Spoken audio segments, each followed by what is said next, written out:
Hello, everyone. I'm Jason Perez, And I'm Wesley Long. and we're bringing you a fresh new take on disaster preparedness. Welcome to Disaster Class.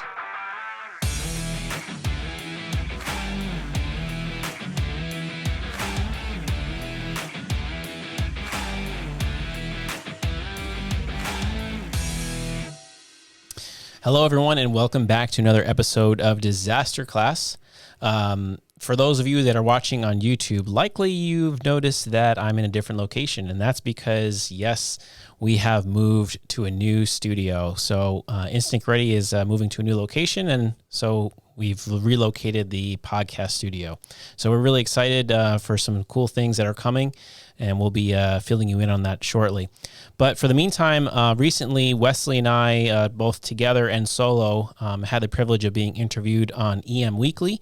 EM Weekly is a podcast on the Readiness Lab network, hosted by Zack Borst, and it's primarily focused on emergency managers, emergency management professionals. So if that's something you're interested in the field of emergency management, or you're thinking about, maybe diving into a new field, we definitely recommend you check that out. It's a really great podcast if you want to get a little bit more information about the type of work that emergency managers do. But so what we're going to do for the next couple of weeks, we're going to air some of the interviews that Zack did with Wesley and myself, so that you can hear us as we talk about gear, we talk about food, and some of the other things that we're passionate about. So enjoy these next couple episodes of Disaster Class, re-airing the EM Weekly episodes.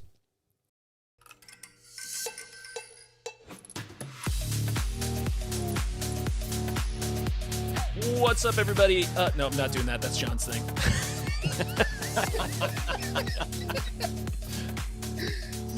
Hey, everybody. It's Zach. We are back with EM Weekly, and this week I'm dipping back into the Readiness Lab pool here and pulling from two gentlemen on another of our podcasts, Disaster Class, which obviously you all know and love and subscribe to, and that is specifically Wesley and Jason. Wesley and Jason, thank you for joining me. What's up? Not much. Hey, Zack, it's good to be here. Great to be back. It is great to be back. It is good to be here. Thank you for joining me. And so everyone really, really liked the gear episode, and you guys are. I'm coming up with this term right now. I'm calling you Geardos. It's weirdos who like gear. Just dropped it. Just done. That's a T-shirt. I love it. Hashtag Getting it printed right now. Yes. Geardos. Hashtag Geardos. And one of the things that we did not talk about, but I want to talk about real quick, is survival food. So as part of your gear, what like the most essential tool that in every like zombie movie that gets forgotten is the can opener, right? So survival food is really important. Having good gear for survival food is really important. Yep. What are your thoughts on survival food? I think we have a lot of thoughts. Where do we start? Yeah. Maybe with the And bell. is pizza a survival Let's food? get this going. Yeah. Yeah, I think it goes because our whole thing on food goes back to the very beginning. The very beginning of The time? very beginning. So Of time. there was a bright no. Yeah, so one of the things, like when we started Instinct Ready, and we are kind of taking a very academic approach of what should be, and I think Wesley talked about that when he was on your show the last time. Taking a very academic approach on what should be in a go bag. If pretty much I'm going to take a leap out and say I think pretty much every single go bag on the market, or most of them, 90% of them, all have those little U.S. Coast Guard rations. Yep. Yes. Those like 2,400 it's calorie like a bars. brick of stuff. It's a brick of stuff. Yeah. And it's like, they're not terrible. They're not horrible. We've eaten them. We've cracked them open. We've eaten them before. Kind of tastes like a little shortbread cookie. I guess at the beginning, or at the top of the list, right, of the issues that we have with food is, first of all, the quantity. Yeah. Of the caloric intake, right? So like Jason said, 95, maybe even better % of all the bags on the market will have 2,400 calorie bar per person. Yeah. That breaks down to 800 calories a day. So again, we were guilty of this too. That's how we started. But we also were like, 2,400 is really not enough. So we were putting in the 3,600 calorie bars. Yeah. just to give our folks a little bit something extra when they would purchase a bag from us. But even still, that was grossly insufficient when we actually went ahead and were doing an evidence-based approach to it. And most of the go bags on the market, you know, like Wesley said, they'll have one of those bars per person. And so you'll see them market like a 2-person kit or a 3-person or 4. And they just, all that means is there's a couple extra of those 2,400 calorie bars. All right, everyone. So we're going to pause real quick for this week's sponsors. When you need an emergency plan, you need Doberman Emergency Management. Whether you are buying a home and want to know about your local hazards, or you are a professional needing additional support, Doberman Emergency Management can help. Visit DobermanEMG.com today to learn more. Instinct Ready is here to help educate, prepare, and equip you for disasters. Everything from disaster preparedness education to quality survival products.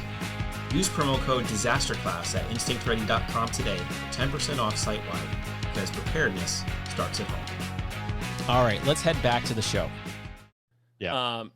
So do you have a survival food that you like? What is your like survival food of choice? Yeah, so I have a couple of go-tos. First of all, I do like having the Datrix in there, and this is, I don't think I've said this on any other channel before. So you're getting some breaking news exclusive.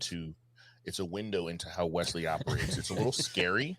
So I'm only going to let you guys dip in, and then we're going to get you out as quick as possible. All right. I have no idea where he's going. I can't wait. So my whole thing is being prepared. And the type of person I am, and I've had this told to me over and over and over again. People always say, "Oh, I'm just going to find you an emergency, and I'm going to follow you because you're going to have everything." I'm like, yeah. Sure, I get that there will probably be some groupies, but I always say my bag is for me. That being said, I have the Datrix, and I know that that's what I will be giving to others. Yeah. So that they're not eating the food that I really like. Yeah. So you're hiding the Skittles. So the food that I really like. And the food that I really like is freeze dried. So it's a category of food, right? So that you've got an MRE, which is meals ready to eat. That's a category of food. Then there is freeze dried. I'm a huge fan, proponent, preacher of freeze dried for a couple of very specific reasons. One, the shelf life is like 25, 30 years. Yeah. Like, love that, right? Since it's freeze dried, it is lightweight. Unbelievably lightweight. Yeah. Right. Super lightweight. And when you rehydrate it, it is so tasty. It's so good. Like, and it's a warm meal, and it just tastes really, really good. And it's called astronaut food, and that's cool. Like, if you're buying your freeze-dried stuff from the museums, it's going to be called astronaut food. It's called astronaut food. So for me, those are kind of like the things that I like. I do have a couple of MREs. Maybe we'll talk about that a little bit later. But how about you, Jason? Where's your head at? Yeah, I'm in the same category. So I'm a big camper, backpacker, and so we'll go on like these little wilderness expeditions. Like we have the Appalachian Trail that runs near us, and then we'll go up into the Adirondacks. And so I do love the freeze-dried category of food. And if anyone who's ever been into backpacking or camping, you know how important pack weight is. Yeah. And a lot of times, we're teaching our class and we get, people just civilian population from the community. And we're like, okay, what should be in a go bag? And they're like, oh, canned food. It's like, that stuff is so very heavy. It's so heavy. And so that's why I like the freeze dried, just because it's, one is good. And then it's very lightweight too. And I don't have to carry a lot. Well, I can speak to MREs. MREs are awesome too. They're good, I guess, when you don't have anything else. They tend to have, again, it's a lot of calories, and people think you're supposed to eat them like as a normal, like that's the problem. So you have this delicious bag of contents and stuff, and you're like, I'm really hungry. I'm gonna have one of these for breakfast, and then I'm gonna have one of these for lunch, and then I'm gonna have one of these for dinner. And now you've eaten like 10,000 calories or whatever it equates to. And the other thing about MREs is it can back you up. To put it bluntly. To put it lightly. Yeah. And so there's that to consider. But that the MRE has been like the default survival food for a long time. And they're making some like better MREs. Like they've got pizza now. That's a new one. Personally, I'm a fan of the Chili Mac. That was always mine. And then, you know, you get the fun little surprises like the Skittles that are crystallized into diamonds. And, you know, occasionally, I think, what is it, like Tootsie Rolls, and there's a few other desserts. But the reason we're talking survival food today is that I got a goodie box sent to me from, hide my address, from the It's all right, we saw it. We're going to come find you. At Nutrient Survival. Yeah. And so they are another, I guess, I don't know, survival food, is that even like, I guess like just food ration, or I don't know what you want to call it. Survival food sounds like extreme. I mean, I guess they're called nutrient survival, so I guess we can call them specifically survival food. But what I actually like about this stuff is that you can use it for anything. So in my go bags, and of course I left it in the other room, but my bag that I use for sort of my default stuff, I always keep granola bars in there. I think a lot of emergency managers, I have granola bars in my car's glove box. I've got them in my bag. I will have them in the jackets of my pockets, especially if I'm like on a deployment somewhere. I just keep it with me everywhere.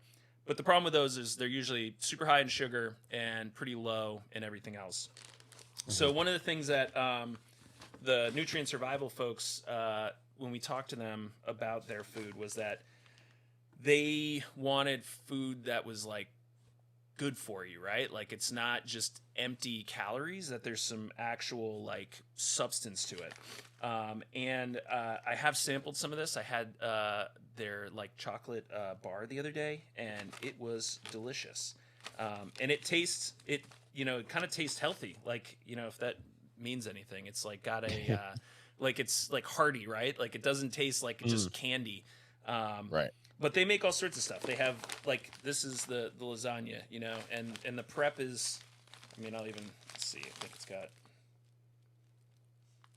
directions. Here we go.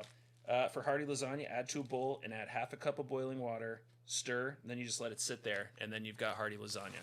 But to have that awesome out on the trail and just be able to like, again, like you're talking about freeze-dried, compact food is awesome. And so far, everything I've had has tasted really good. And I've got a lot more to get through, so I will do a follow-up in a few weeks. But yeah, survival food is really important. The other thing is, how much food are you supposed to bring, right? So talking about packing stuff up, this is where I think sometimes when we talk go bags and gear and needing to evacuate and stuff, people don't like realize like 72 hours of stuff is hard when you have a family that you're bringing. It starts to add up pretty fast. So you're talking a gallon of water per person per day, plus however much food you need. It starts to become like this really challenging and untenable thing. And if people don't understand, like you said, they're thinking, I'm going to pack cans of stuff and keep it in my, some sort of box, and I'm just going to grab that on the way out the door. And to be honest, for the longest time, that's kind of what we did. I grew up in Vermont, so we do a lot of our own canning and stuff, and we're like, yeah, that's our survival food. Not thinking like if we ever had to evacuate, what the heck are we going to do with mason jars full of pickles and other stuff that weigh a lot of that's haul those around. To it. But yeah, all right. So that's survival food. I was super excited about survival food because I want to eat good food while I'm out in the field, and the nutrient survival thing is pretty good. Astronaut food's really good. Go ahead. Yeah. No, I was like, it's a great point that you made, and just because there's a lot of when we talk about food, like in our class and stuff, there's so much more to it than just packing food. Yeah. Especially now, like health wise, like so many people have food allergies and things like that, and so it does take a lot of planning and preparedness on all ends, even on the emergency management end, like on what kind of food is being supplied, because so many people have food restrictions now, and then are you compounding like medical issues, and now you're creating a bigger challenge. And so on a civilian end, we try to teach people to consider all those things. Like you do not want to be struggling with a food problem when you're out in the middle of nowhere. That's just not going to be fun. And on the flip side, for emergency managers, when you're doing your mass feeding, either doing canteens or you've got the congregate, food shelter situation, you need to consider that. Like, I think a lot of people think that, it's almost like a luxury to have like the food that caters to, someone's health needs or their, cultural and religious needs. And it's not like should be part of your plan. Like if you're not considering that, then you have a bad plan. And if you don't have options for those folks, because especially when it comes to health, I mean, you could kill someone. And then, like the folks who have, the non, it's not probably going to kill them right now, but you're in a situation where like people are already stressed out and having a hard time, like adding any sort of additional layers to that, even if it's like food that like they're not used to, that could cause them just some general discomfort is not okay. So trying to just be like conscientious of that is a very good point. And I think it's awesome that you brought that up. And it's just something that we need to consider. Just like, when you're thinking of access to your shelter and making sure that there's accessibility and that you've got equity in sort of like how you're setting these up across a state or a system. Same thing with food. So definitely important. Yeah. What's your favorite food? I did a lot of when I was in getting my master's in emergency management, we did a lot of research on like Hurricane Maria. Oh yeah. And of course that was a big mess all around. But one of the things one of the things that I studied on was just knowing the makeup of the population. Yeah. And like in Puerto Rico, there's such a high incidence of diabetes. And so a lot of the food that was being served was high in like sugar and things like that. And so now you're compounding a health issue that's essentially a local health crisis, just this high incidence of diabetes. And then the other thing is not having access to insulin and stuff because like the power grid and all that stuff was down. And so you're just compounding these issues. So I think for like just a call out for emergency management is just knowing well the population, like you said. Yeah. Zach, like when planning for the mass feeding and stuff, like because even if it's like just high in salt, and then you got people with like hypertension, and then then they're like stroking out or something like that. So there's a lot of things to consider. Well, yeah, and you guys being relatively close to New York City, like the complications of that are in and of itself are significant. So yeah. So good call out. What's your favorite food? Like your actual favorite food? Like what could you not survive without? Mine, I think, is pizza. I don't think I could do without pizza. This is a very important survival question. I am a big pizza fan. Love pizza. New York, right? Yeah, I mean, that's like a staple here. Where's your favorite pizza joint? Yeah, when you said lasagna, I'm like, I immediately looked at Wesley because I know he's a big lasagna guy. I do love lasagna. So here, I'm going to combine it because you just asked a question. Great question. My favorite pizza joint. So there's a pizza place right next to my house. Yeah.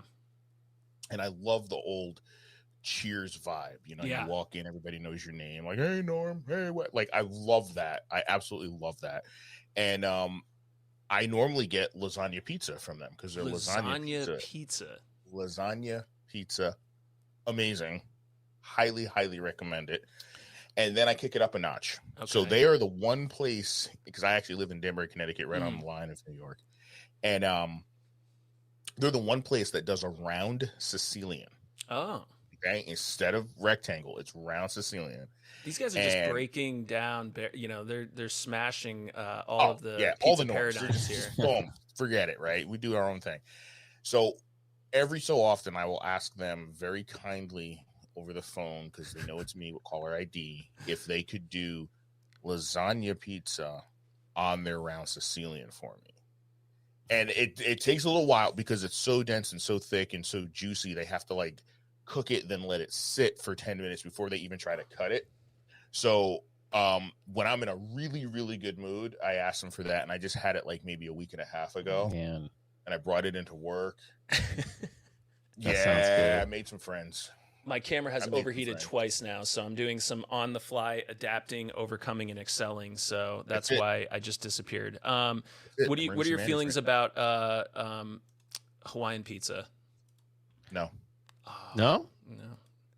It's not my go-to. Yeah. If it's there, I'll eat it. But it's not my go-to. No. Look at this. I'm doing this on the fly. This is going to be. I'll be hungry that night. You'll be. I really like Hawaiian pizza. I think the hatred for Hawaiian pizza is unnecessary, and it does nothing but pit us against each other. I think it's some sort of I don't know, some conspiracy to start more fighting between people, as though we need more. Well, if there was just no in the pineapple room, pizza, it sounds like there's a battle happening. no Hawaiian and no pineapple on pizza, we wouldn't have an issue. All right, so that I think we've beaten the food dead horse for a while now. So, but I'm always interested to see like what people actually carry around. Do you guys are both? So what I actually carry around, I have lasagna, freeze dried, and I also have beef stroganoff, freeze dried, and then I actually do carry some MREs. But what I did is, because you're right, a lot of people make the mistake of thinking that entire meal is something you have multiple times a day. Yeah. No, that entire meal is designed for military personnel who are only going to eat once, and they're getting all their calories in that one meal. Yes. So what I do is I order the entree only, and then the heating packets for it. So I have, I think I have 2 or 3 in my personal kit, and it's Alfredo with chicken and pasta. That's the MRE entree only that I have. So that's what I have. And then, like I said, I have the Datrex bar for all the people that will come to me and say, Wesley, share your food. I'm so hungry. I'm like, yeah, I can help you. I can help you. It's not gonna be. Here's good. Datrex. You're just not getting Wesley's lasagna. You're not getting my lasagna, my stroganoff, or my Alfredo. That is. You know what you could do is you could get the lasagna MRE and then put it on the biscuit that you get, and then you kind of have the Sicilian lasagna pizza. There you go. Now you're getting creative. Yeah, now Jason, you carry food around when you're on shift or anything? You always got like some sort of emergency ration at close hand? You're I come very prepared. Right? Like, okay, so I am the weird guy. So he's a geardo. Okay, first of all, like I work EMS in New York City. Yeah, we're lucky if we can stop to use the bathroom. I come prepared. Yeah, I'm in dispatch, so I don't know. You get your own little private everything. We're not gonna. Yeah, we're not gonna go there. We're not gonna go there. But anyway, so road versus dispatch. So that goes all the way back. While my partners are always inevitably looking for food, and trying to figure out where they're gonna get food from, I got this portable little crock pot. It's actually made by Crockpot. It's this big. It's like $20 on Amazon, and it plugs into the inverter in the truck. No and I way. take like my leftovers. Like my wife cooks up food. I take the leftovers. I put it in there, and then while we're on a job, I have it plugged up. It is literally warming up. Probably shouldn't say this because it's probably a DOH violation. Yeah, absolutely. Absolutely it is. Technically not supposed to be eating in an ambulance. But guess what? Definitely not when all my partners are looking for food, I have a nice hot meal. Jason's making casseroles. We're gonna as he's cruising around. We're gonna change my name and blur out my face for this. Yeah. So. And Zach has the voice, the anonymous voice. You can overlay with that. Yeah. Let's see. I didn't eat the food. I have a crock pot in the front of my ambulance. That's cooking so all day long as we're driving lights and sirens through Harlem. Yeah. Hey, well, nice, Jason. That's what you do if you can't take the break. Hey. You know what? So that actually kind of gets into the next thing I wanted to talk to you guys about. How is EMS sort of influenced? So I came from a fire and EMS background. Actually, I'll be honest. Like the reason I kind of got into emergency management was the same reason I got into public safety. Was obviously the seminal event for all of us, 9/11. I watched that and I was like, man, what would I do if that happened to me? Yeah. Like if I was in this scenario and I was like, I have no skills. Like I have no idea what I would do. I would just probably run in the other direction like everybody else was trying to do. But I wanted to be one of the people that was running towards it because I was like, that takes like training and experience and knowledge to like, no, this is a bad situation, but I need to go try to make it better. And so that's been a big influence on like why I got into emergency management and like how I sort of think about preparedness. Like I think of it much more on a, in a way of like, I guess I try to prepare less to be like have some sort of sense of normalcy. Like I really try to keep it like pared down to like what are the tools that I need to absolutely take care of myself and other people around me. So like first aid kits, some basic hand tools, that type of stuff. And then like all the fluff of like the clothing and the bags and stuff. That's like the stuff I like to think about for preparing. But like I'm always thinking like I need to be able to take care of other folks like first. So is that has EMS sort of impacted how you guys prepare? Is that how like why you sort of think about the bags in the way that you do and all of your other stuff? Or you or me? Yeah, I mean, I think absolutely EMS has influenced how we, and I think it's influenced a lot of things on what we've done with Instinct Ready and building our kits. Just one thing is like we have our internal modularization system. Yeah. And one of the things I look at is like, okay, you're going to a job, you need to know every single item that's in your gear. Yeah. You need to know where the oxygen, you need to know your airway stuff, your trauma stuff, your bleeding control. Like that's like, the first thing you do is you get on a shift and hopefully you're actually checking your truck to make sure you've got all your gear. And then when it comes time where you have to go now into response mode, you need to know where to find it and know how to use this stuff. So, it's the training, it's preparedness. And so we look at that the same way when it comes to disaster, right? If is having what tools are you going to need, and then having it organized. And so that when you're now scrambling, like you got that, oh crap moment, you know where to go and find it. Yeah. And if I could even take it a step back, right? You said something that was very poignant for us at Instinct Ready. Mm-hmm. You said when you start your shift, you're supposed to check your bag, right? We start there with the concept of go bags. And that's kind of where it all started with.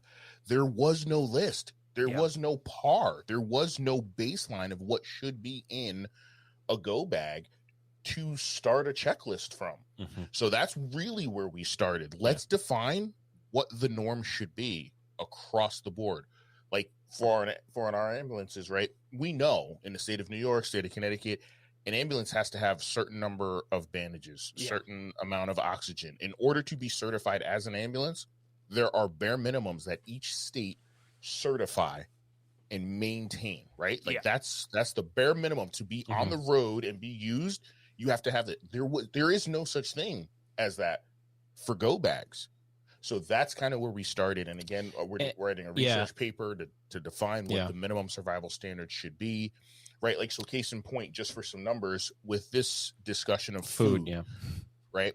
We kind of bashed it earlier, but now we'll give you the evidence-based answers to what we were talking about before. So we were bashing everybody putting a 2,400 calorie bar and saying that's good for 3 days. That breaks down to 800 calories a day. So the question is that sufficient? And what data could we find to uphold if that was sufficient? So we started doing the research and we could not find any data to support that claim. So it was like someone came up with this at one point and they just ran with it. Well, and where it comes from is they're all the U.S. Coast Guard rations. Got it. Correct. And so those are fine for a life raft because, okay, you're floating out at sea. You're expending minimal energy, just kind of sitting there floating, waiting for rescue. You can get away with a lower caloric intake. But when we think about like the concept of a go bag, and we think of, okay, go bag is for going, leaving, evacuation. Right. That you may be strenuous, arduous. Yeah, putting forth a lot of effort and energy and burning a lot of calories. And so the research that we found, and it's like, yeah, great, you want to eat healthy and all that stuff, but when it comes down to survival and something like an evacuation scenario where you maybe you have to be on foot, right? Forget health. It's all about getting calories. Yeah. So one of the references that we looked at for our research was World Health Organization. And so their recommendation is minimum 2,100 calories. 2,100 calories per day. And with not necessarily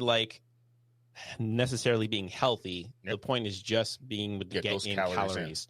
So the math of that times 3 is what? 6,300. In a go bag for 72 hours, you need to have on hand 6,300 calories.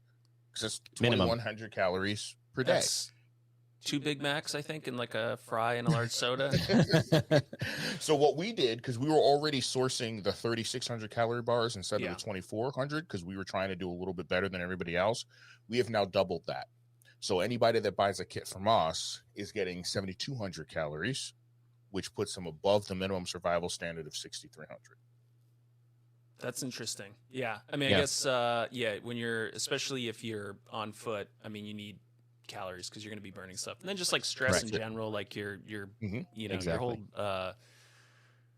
normal caloric intake as well as what you're expending is going to go up. Plus, what is it? It's like you burn, I mean, depending on your age and health, you're burning, almost 1,000 calories a day, I think, just existing. Easily. The brain itself needs 200 to 300 calories per day just to function properly. Yeah.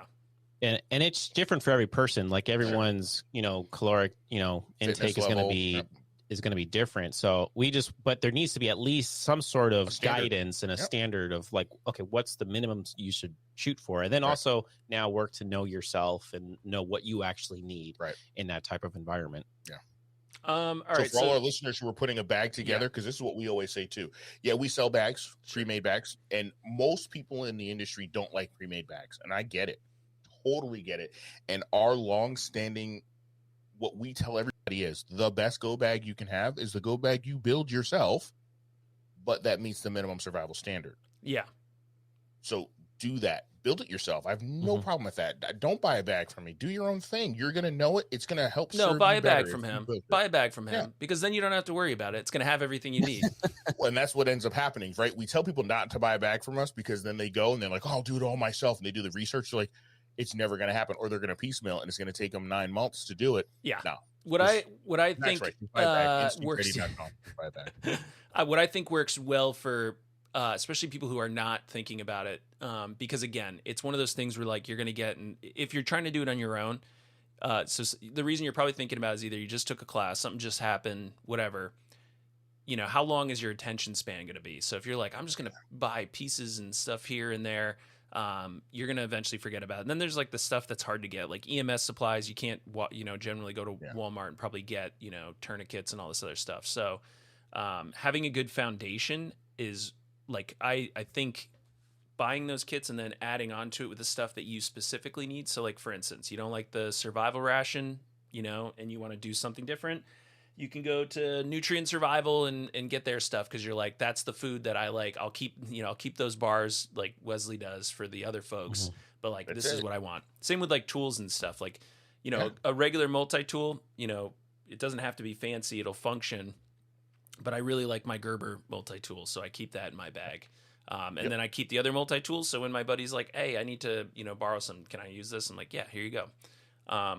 And then you can slowly upgrade stuff and change it how you want. The other thing I think is also like what a lot of people do is not really use it at all. Like you should use it on occasion, take it on your camping trips. The quick pack that we got from you guys at the training that I think John helped you develop. That's awesome. Like my family went, as soon as I got back from that training, my wife and kids went on a camping trip and I couldn't go because I had, I think, military training or something. And, so I'm always like, oh God, if I'm not going to be there, like, what do they need in case? And they were out, like this was out in remote Vermont. There's no cell service or anything. And I was like, what do I need to pack to like make sure that they're going to be okay? And then I was like, oh, quick pack. I like literally just was like, this has basically got everything that they're going to need. So I give them that. And then like, I threw in a box of 4x4s and Band-Aids because my daughter likes to put a Band-Aid on everything. Scratch, cut, bug bite, doesn't matter. She wants to put a Band-Aid on it. So there's a ton of Band-Aids, good to go. So yeah, definitely when you're starting with a kit, if you don't know, you can definitely go out there and build it. But like we talked about last episode, like building with a good bag, that's a good place to start. Yeah. And then adding on. Yeah. Yeah. And that's the thing too. It's like, we always say, even if you buy ours, you're still not done because you still got to make it your own, So that's why we left it. And actually we purposely made it so there's extra space so you can add additional items and make it your own. So yeah, you're never quite done, even with a and then for those who have an EMS background, I mean, you can see it in the background there, those modular, packs there. Very similar to a jump kit, that you would have on an ambulance or whatever. So you've got all your stuff in there. Very cool. All right. So we're going to pause there and we're going to continue the interview next week. So be sure to tune in next week. Same time, same place at Disaster Class. And as always, before we conclude, there's homework. So make sure that you make sure you subscribe. Also subscribe and, make sure you go to EM Weekly, subscribe to that channel too.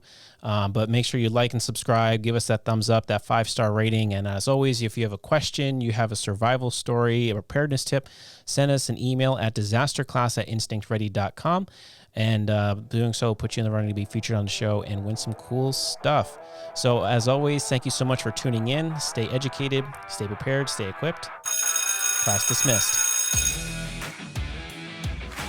Disaster Class is part of the Readiness Lab, the home for podcasts, webinars, and training in the field of emergency and disaster services.